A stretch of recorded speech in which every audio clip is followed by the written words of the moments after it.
In this mini lecture we will discuss marine systems, resources, problems they face, and marine system management strategies. After reading chapter 16 and watching this video or reading the transcripts that go with this video, you should be able to identify physical, geographical, chemical, and biological aspects of the marine environment, explain how the oceans influence and are influenced by climate, describe major types of marine environments, assess impacts from marine pollution, review the state of ocean fisheries and reasons for their decline, evaluate marine protected areas and preserves as innovative solutions.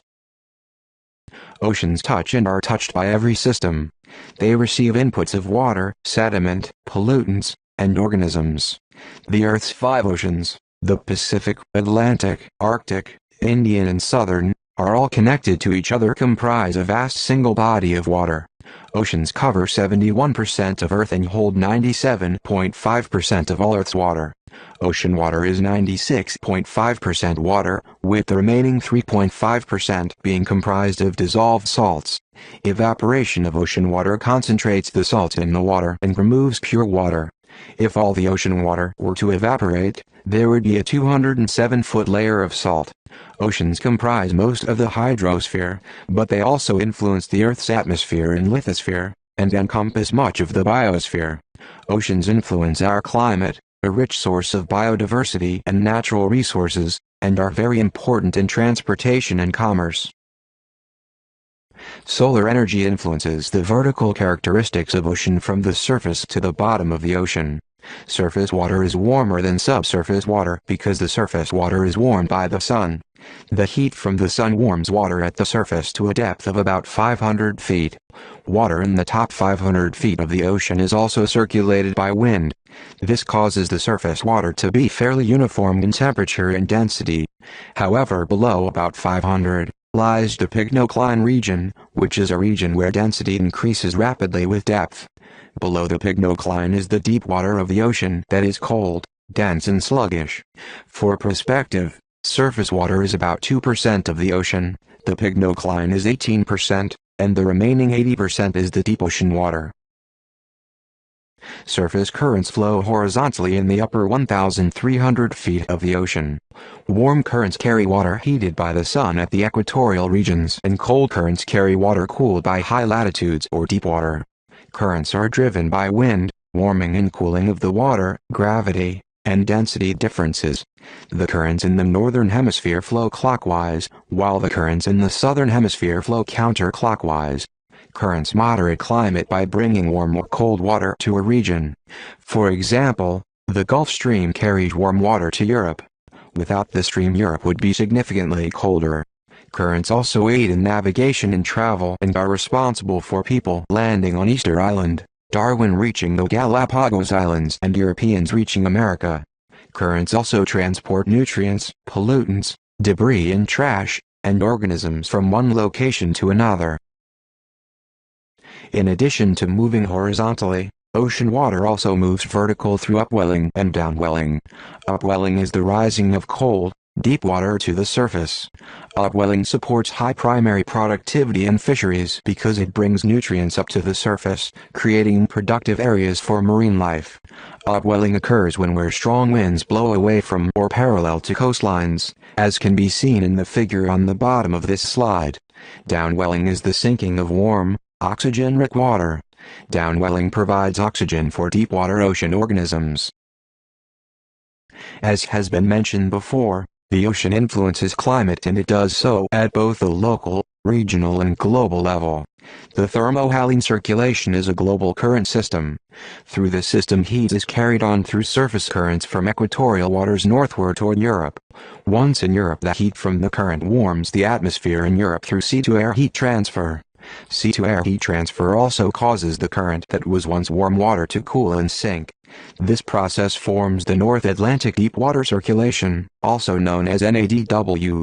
The cold current then circulates southward towards Antarctica, flows along the coast of Antarctica, and then moves northward in the Pacific Ocean as it heads toward Alaska and the northeastern coast of the U.S. Scientists debate whether the rapidly melting Greenland ice sheet could interrupt the heat flow of the NADW and cause Europe to cool dramatically. Currently there is conflicting evidence for this case. Some researchers have evidence that shows circulation in this area is slowing, while other researchers say there will not be enough runoff to cause a shutdown this century. The movie The Day After Tomorrow is Hollywood's dramatization of the idea of the NADW shutting down, but it is very unlikely that the changes caused by the loss of the NADW would be as severe and catastrophic as that movie portrays. Another interaction between the ocean currents and the atmosphere is the El Niño Southern Oscillation, ENSO. El Niño is a shift in atmospheric pressure, sea surface temperature, and ocean circulation in the tropical Pacific Ocean. Under normal conditions, winds blow westward, resulting in warm water flowing west to Indonesia from the Pacific coast of the Americas. Also under normal conditions, deep, cold water rises to the surface through upwelling, bringing up nutrients in the process. For this reason, Peru and Ecuador have rich fisheries. However, when El Niño conditions are in place, winds flow from west to east, causing warm water to flow east as well. This suppresses upwelling on the Pacific coast of the Americas and consequently devastates fisheries and costs billions of dollars in lost revenue. Additionally, the typically dry areas in Southern California and Peru experience heavy rainstorms and floods, while the typically wet area of Indonesia experiences droughts and fires. El Niño is caused by a decrease in air pressure in the eastern Pacific and an increase in air pressure in the western Pacific. This change in air pressure weakens the equatorial winds and allows warm water to flow eastward instead of westward. There are distinct zones or regions of the ocean, and some ocean regions support more life than others. The Futic zone is the well-lit top 33 feet of the ocean that supports high primary productivity. Warm, shallow waters of continental shelves are the most productive and support the highest biodiversity. Continental shelves are the underwater edges of continents. Continental shelves extend underwater from the coastline to a drop-off point called the shelf slope break. At this break, the continental slope angles steeply downward toward the deep ocean. The pelagic zone consists of habitats and ecosystems occurring between the ocean's surface and floor. Essentially, the pelagic zone is open ocean. It includes all marine waters beyond the intertidal zone, from the surface of the ocean to the very bottom of the ocean. The benthic zone consists of the habitats and ecosystems occurring on the ocean floor. You might recall that there is also a zone called benthic at the bottom of a freshwater body as well. Animals in deep water must tolerate high pressure and complete darkness. They have very interesting adaptations that allow them to live in this extreme environment. For example, the anglerfish is a well-known bottom dweller. This fish is even featured in the movie Finding Nemo. The image on this slide also delineates the aphotic zone. This is the zone where the water is too deep to allow light to penetrate it. The bulk of the ocean is in the aphotic zone. While the open ocean comprises the vast majority of marine systems, it is not the only type of marine system. Estuaries are water bodies where rivers flow into the ocean and is where fresh water mixes with salt water. As with most transitional ecosystems, estuaries are biologically productive ecosystems.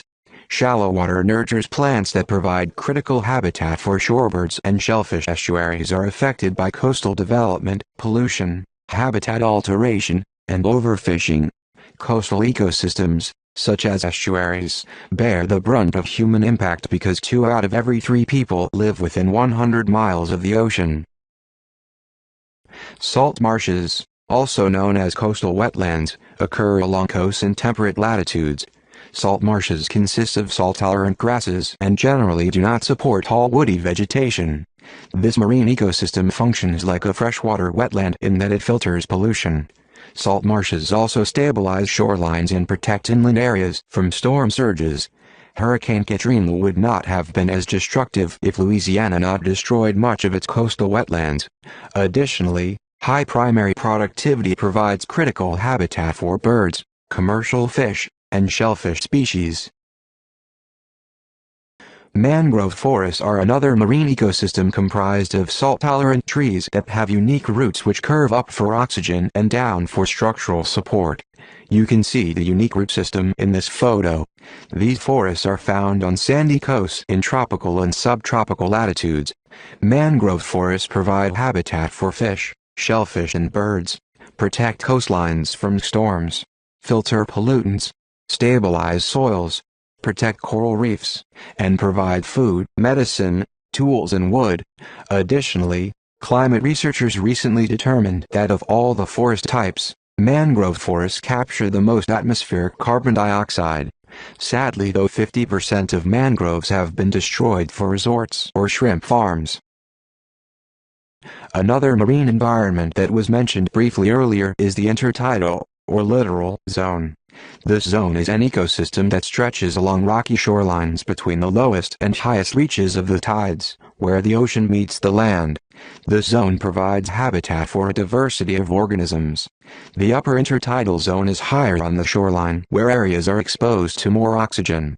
Intertidal organisms spend part of their time submerged in water and part of their time exposed to sun and wind.